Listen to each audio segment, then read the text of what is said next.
Hi, thank you for joining me. Today I'm going to talk about something that I was reading in the book of Daniel, and the topic that I'm going to use is we all need humility. And I'm going to use Nebuchadnezzar for an example.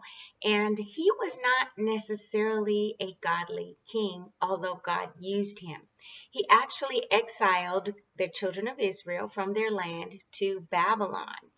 And in during this time when he reigned, he became very powerful and he got really full of himself.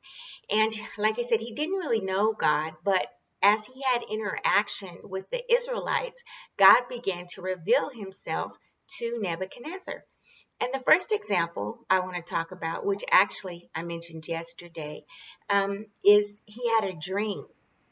And he went to all his astrologers and wise men, and he wanted them to not only interpret the dream, but he wanted them to tell him what he had dreamed without them knowing, without him telling them anything. And everyone was like, no, we can't do that. Well, Daniel came along, and Daniel said, I'll tell you the dream. Just give me a minute, and I'm going to seek God, and I'll come back and I'll give you the answer. And so that's what Daniel did, and God did reveal what the dream was and the interpretation. So that was the first incident where King Nebuchadnezzar had an experience with God, that something so miraculous as you have a dream and nobody knows that. Nobody can see in your thoughts and be in your thoughts. And yet Daniel was able to reveal the dream as well as the interpretation. And so Nebuchadnezzar was like, wow, okay, he's God. And so then the next example we want to talk about is when Nebuchadnezzar decided to build a golden statue. And he required everyone to bow to the golden statue. Now, the Jews, and particularly the Shadrach, Meshach, and Abednego, they would not bow to this statue. And as a result, Nebuchadnezzar decided to throw them in a fiery furnace. And the furnace was so hot that the people who threw Shadrach, Abednego, and Meshach into the fire, they got burned up when they threw them in the fire. And yet Shadrach, Meshach, and Abednego were fine. They didn't get hurt. And so Nebuchadnezzar pulled them out of the fire and he said, I declare that your God is God. And so he said, I don't want anyone to speak anything negative about the God of the Israelites, because anyone who could save them from the fire like that must be God. The next example I want to talk about is Nebuchadnezzar has another dream. And in this dream, God actually warns him. God tells him, like, look, you're great. He shows him this image of a tree and how all the birds are in the tree and finding food, and just the whole land is being nourished by this tree. And the tree is about to be cut down. And so again, Daniel comes on the scene and he gives Nebuchadnezzar the interpretation. And he says, look, Nebuchadnezzar, you are a great king and you rule all the land, but God is about to cut you down. And he said, repent, like change your ways now, and maybe God will spare you. And he said, humble yourself, do good to the poor. And he was telling Nebuchadnezzar all these things. And he said, and perhaps God will delay or defer this judgment. Well, Nebuchadnezzar went on for a while.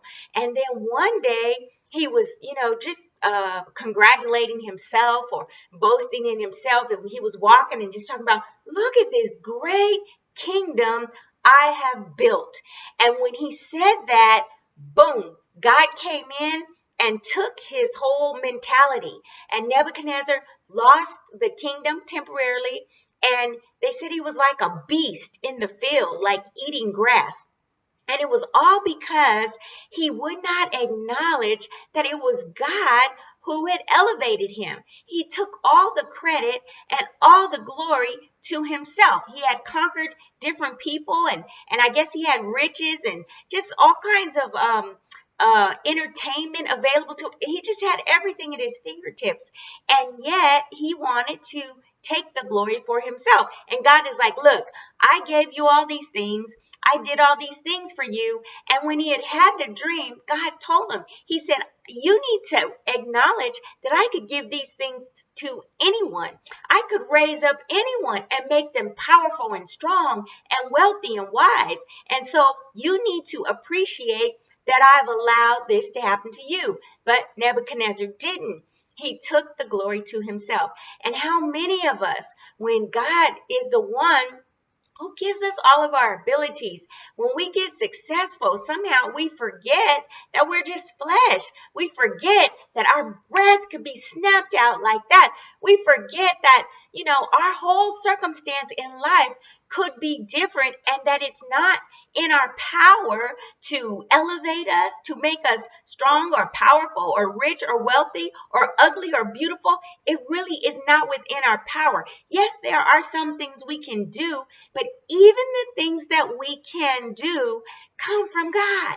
He gives us that ability, and we must remember that if we expect to maintain success. I want to bring Carmelo Anthony into this story because the last couple of years, he hasn't done so well. He was a great basketball player at one time. I mean, he has great accolades in the Olympics, and he's been an all-star, and he's just done amazing things in the realm of basketball, but he is getting older, and he can't do the things that he used to do. And so while he was on the Rockets or other teams within the last couple of years, he, would make his boast, well, I'm not going to come off the bench. And, he would talk about what he wasn't going to do. And he was living off of his past. He was walking in that proud and that arrogant state where he used to just have it all and he could do it all. And he was so great. And as a result, he was released. Like the Rockets let him go or traded him to someone. I'm not sure the details about it, but they really, he really wasn't valuable to their team. And so after that, he sat out for a year. He didn't play basketball at all. And during that year, if you listen to Carmelo Anthony talk, he said, you know what? I had to come to realization that I wasn't the player that I used to be. And basically he was saying, I had to humble myself. I had to realize that if I wanted to play basketball, I need to get in where you fit in, so to speak. So after his year off, Carmelo Anthony got picked up by the Trailblazers. And now the beautiful thing, it's not beautiful that other players were hurt, but other players being hurt allowed Carmelo Anthony to be in the starting lineup. And I believe that because he had a changed attitude, and on the year that he was off, I guess he was working out and trying to stay in shape. And with this new changed attitude, he's come to the Trailblazers, and he's been a great asset to the team. In fact, last week, I believe he was Western Conference Player of the Week. And so he goes from being this arrogant, useless ball player to getting this attitude change, and then he becomes Player of the Week. And that's how it will be, and that's how things can be when we will humble ourselves, when we will recognize that, we're not a superstar, we're not all great, we're not all that, because anything we can do, anything we have, it could be gone in a minute. For all of us, we're going to age, and that means we're not going to look like we used to look. We're not going to think as well as we used to think. We're not going to be able to move like we used to be able to move. And if we're all caught up in ourselves, then, we might get to feeling pretty useless, because he that exalts himself shall be humbled. But if you humble yourself, then you can be exalted.